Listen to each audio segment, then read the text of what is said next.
नमस्कार, मैं नवीन कुमार शर्मा।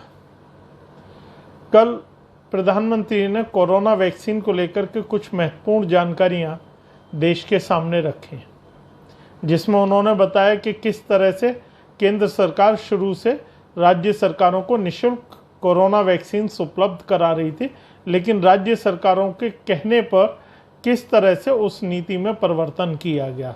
इस तरह की अनेक प्रकार की बातें प्रधानमंत्री के द्वारा कल अपने संबोधन में कही गई थी, जिसको लेकर के विभिन्न प्रकार की प्रतिक्रियाएं देखने को मिली, जिसमें कांग्रेस के एक वरिष्ठ नेता पी चिदम्बरम ने एक ट्वीट भी किया था कि उन्होंने एएनआई से पूछा था कि किस राज्य ने प्रधानमंत्री से खुद वैक्सीन खरीदने के लिए कहा था, जिसमें बाद में उनको जानकारी मिली, ट्विटर के माध्यम से ही जानकारी मिली कि पश्चिम बंगाल की मुख्यमंत्री ने इस तरह का पत्र लिखा था। दिल्ली के मुख्यमंत्री ने वीडियो कॉन्फ्रेंस करके, प्रेस कॉन्फ्रेंस करके ये कहा था कि जो राज्य सक्षम हैं उनको खुद वैक्सीन खरीदने की अनुमति दी जाए, ढिलाई दी जाए, और जो नहीं है उनके साथ कोऑर्डिनेट किया जाए वगैरह वगैरह। इस तरह के अनेक प्रकार के बयान थे, जो कि कहीं तक एक जो भ्रम की स्थिति बनी हुई थी कि विभिन्न राज्यों के मुख्यमंत्री अपने प्रेस कॉन्फ्रेंसेस में एक अलग तरह का तथ्य दे रहे थे। वो कल काफ़ी कुछ सामने आया भी, और बाद में जिस तरह के ट्वीट हुए हैं उन सारी चीज़ों की भी बातें सामने आई, और ये समझ में आया कि कहाँ पर किसके द्वारा किस तरह से भ्रम फैलाया जा रहा है। इस पूरे दरमियान में, इस दूसरे वेव के दौरान में बहुत सारी बातें हुई। भारत में वैक्सीनेशन बहुत धीमे हो रहा है, भारत में वैक्सीन नहीं बन रही हैं, इत्यादि इत्यादि बातें। भारत में बहुत ज़्यादा इस महामारी की विकरालता बढ़ी है, काफ़ी सारे फोटोज़ भी दिखाए गए। उन सब के बारे में बातें मैं बाद में किसी अगले वीडियो में करूँगा। आज कुछ महत्वपूर्ण चीज़ें मैं आपको बताना चाहता हूं। मैं एक तरफ से शुरू करता हूं, मैं पहले भारत की तरफ से शुरू करता हूं। मैं कुछ आंकड़े आपको बताता हूं। भारत में अभी तक जो संक्रमित व्यक्ति रहे हैं वो लगभग 3 करोड़, यानी कि एग्जैक्ट फिगर है 2,89,96,473 व्यक्ति संक्रमित हुए हैं।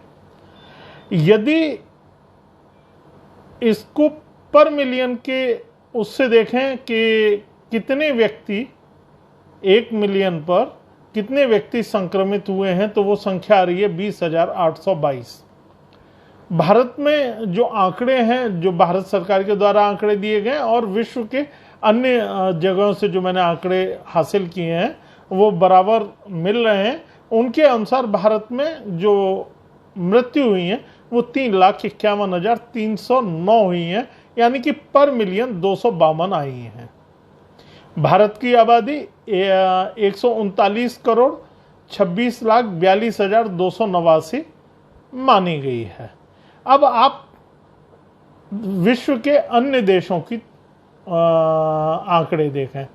अमेरिका में 3,42,27,237 व्यक्ति संक्रमित हुए हैं, यानी कि 1 मिलियन पर वो आंकड़ा आ रहा है 1,02,842 व्यक्तियों के संक्रमित होने का आंकड़ा आ रहा है। वहां मृत्यु हुई है 6,12,701 व्यक्तियों का निधन हुआ है। यह पर मिलियन पे औसत आ रहा है 1,841 व्यक्तियों का। ब्राजील, जिसकी आबादी लगभग 21 करोड़ के आसपास है, 21 करोड़ 39 लाख है, वहां पर जो है संक्रमित व्यक्तियों की संख्या है 1,69,85,812, यानी कि पर मिलियन पे जो वहां संक्रमण की दर है वो 79,000, यानी कि 79,385 व्यक्ति संक्रमित हो रहे हैं। मृत्यु हुई है 4,74,614 व्यक्तियों की मृत्यु हुई है। यदि पर मिलियन आंकड़ा देखा जाए तो ये आंकड़ा आता है 2,218 व्यक्तियों का। फ्रांस, जिसकी आबादी कुल 6,54,08,321 है, वहां संक्रमित व्यक्तियों की संख्या है 57,13,917, यानी कि संक्रमण की जो दर है, संक्रमित होने की जो दर है वो आ रही है 87,358 व्यक्तियों की आ रही है। मृत्यु हुई है वहां पर 1,10,062 व्यक्तियों की, यानी कि जो पर मिलियन का आंकड़ा आ रहा है वो आ रहा है 1,683 का। अब आप एक और अन्य देश देख लें, ग्रेट ब्रिटेन, जिनकी आबादी 6,82,00,000 है और वहां संक्रमित व्यक्तियों की संख्या है 45,22,476, यानी कि 1 मिलियन पर जो वहां पर आंकड़ा आ रहा है वो 66,294 व्यक्तियों का आ रहा है। मृत्यु हुई है 1,27,841 और ये औसत आया 1 मिलियन पर मिलियन पर यह आंकड़ा आता है 1,874 व्यक्तियों का। इटली, जहां विश्व में दूसरे नंबर की स्वास्थ्य सेवाओं के बारे में कहा जाता है कि इटली में दूसरे नंबर की विश्व की स्वास्थ्य सेवाएं हैं, जिनकी आबादी 6 करोड़ है, वहां पर टोटल संक्रमित व्यक्तियों की संख्या 42,33,698 है। यदि ये पर मिलियन आंकड़ा देखा जाए तो 70,119 आ रहा है। वहां मृत्यु हुई है 1,26,588। अब आप ये एक हल्की सी तुलना ये आपके सामने है कि इटली, ब्रिटेन, जिनकी आबादी 6-7 करोड़ है और भारत के मुकाबले में वहां जो संक्रमण की दर आ रही है, जो संक्रमित व्यक्ति हैं, उनकी क्या स्थिति है। अब वैक्सीनेशन को देख लें, भारत में वैक्सीनेशन हुआ 23,61,98,725 व्यक्तियों का, ये आज सवेरे का आंकड़ा है। और अमेरिका में जो वैक्सीन लगी है अभी तक वो 30,28,51,917 व्यक्तियों को लगी है। इंग्लैंड में ये जो वैक्सीन लगी है ये 5,71,93,641 व्यक्तियों को। अब आप ये देखें कि इन देशों में जहां विश्व की सर्वोत्तम स्वास्थ्य सेवाएं हैं वहां वैक्सीनेशन की यह स्पीड है। उनकी जनसंख्या कितनी है, वहां 3 वैक्सीन की कंपनी है, अमेरिका में फाइजर है, जॉनसन एंड जॉनसन है और एक और कंपनी है। इन्होंने अभी तक लगभग 33 करोड़ के आसपास, ये एक मैं राउंड फिगर में आपको आंकड़ा बता रहा हूं कि ये वैक्सीन वहां की सरकार को उपलब्ध कराई है।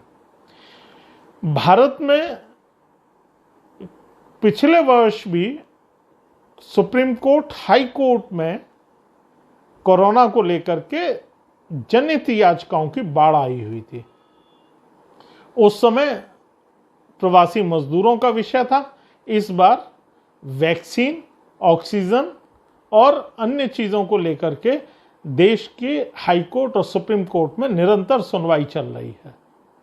विश्व में भारत शायद एकमात्र ऐसा देश है जहां की हाई कोर्ट और सुप्रीम कोर्ट में इस तरह के मुकदमे बराबर चल रहे हैं।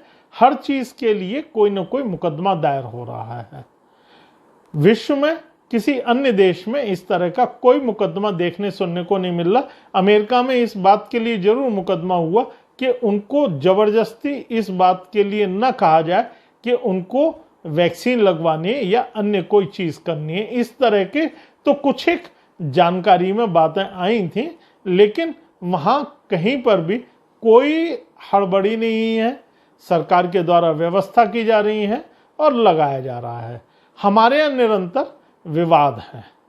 अब जो चीजें सामने खुल करके आई, कल जो घोषणा करी गई, जो बातें बताई गई, उनको लेकर के अनेक प्रकार की ये भी बात कही गई कि जब सरकार फ्री में दे रही थी तो ये क्यों नहीं बताई।